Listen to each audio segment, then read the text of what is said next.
मालिक इधर देखिए, आपकी छोटी बेटी की शादी अब मुझसे हो चुकी है क्योंकि मैंने उसकी मांग में सिंदूर भर दिया है। क्या फालतू बकवास कर रहा है? हैं? मांग में सिंदूर लगाने से शादी नहीं हो जाती। और तेरी हिम्मत कैसे हुई?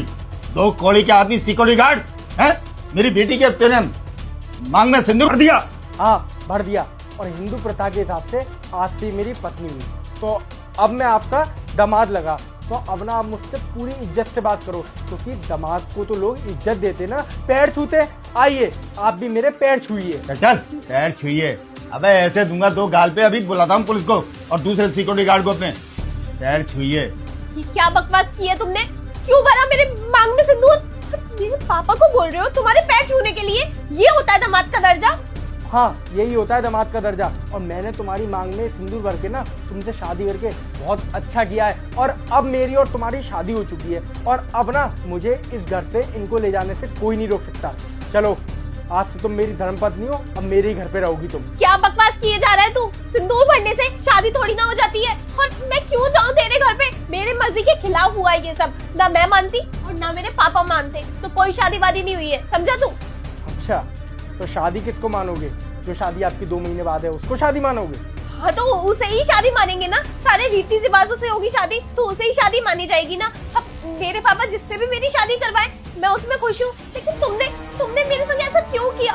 तुम तो हमारे साथ कब से जुड़े हुए हो, हम तुम्हारी कितनी देख रेख करते हैं, तुम्हारे घर वालों की कितनी देख रेख करते हैं, कभी तुम्हें किसी भी चीज की कोई कमी नहीं आने दी, और तुमने घर के मालिक की बेटी के संग ऐसा कर दिया। ऐसा क्यों किया तुमने?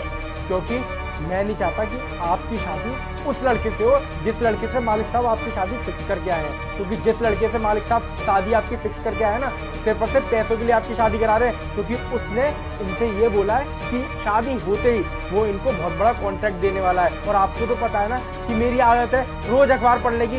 जैसे ही मैंने उस लड़की की फोटो देखी थी ना, तब मुझे याद आया कि अभी कुछ दिन पहले के अखबार में मैंने उस लड़की की खबर पढ़ी थी। उस खबर में साफ साफ लिखा था, बेटा मैं काली माता हूँ, तू मुझे लाइक करके सब्सक्राइब कर दे, मैं तेरी सारी तकलीफों को दूर कर दूंगी। मुझे इग्नोर मत करना, नहीं तो तू बर्बाद हो जाएगा। ये लड़का वांटेड में है, और ये नई नई लड़कियों को अपना शिकार बनाता है, उनके घर पे जाता है, उनके घर वालों को बड़े बड़े ख्वाब दिखाता है। अरे बहुत हो गया तेरा प्रवचन हैं? अबे भांग खा के आया क्या?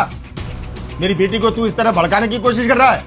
हमने इसके लिए कितना बढ़िया लड़का देखा है, बहुत खानदानी लड़का है, बहुत पैसे वाला है, पढ़ा लिखा है, इज्जतदार करते हैं। तो जैसा लुच्चा नहीं है सिक्योरिटी गार्ड। चल अब ज्यादा बोल मत, निकल यहाँ से। साहब जी आपने सिर्फ और सिर्फ उसकी बातों में आके और अपने लालच के चक्कर में कि आपको 3 करोड़ का प्रोजेक्ट मिलेगा, उसके चक्कर में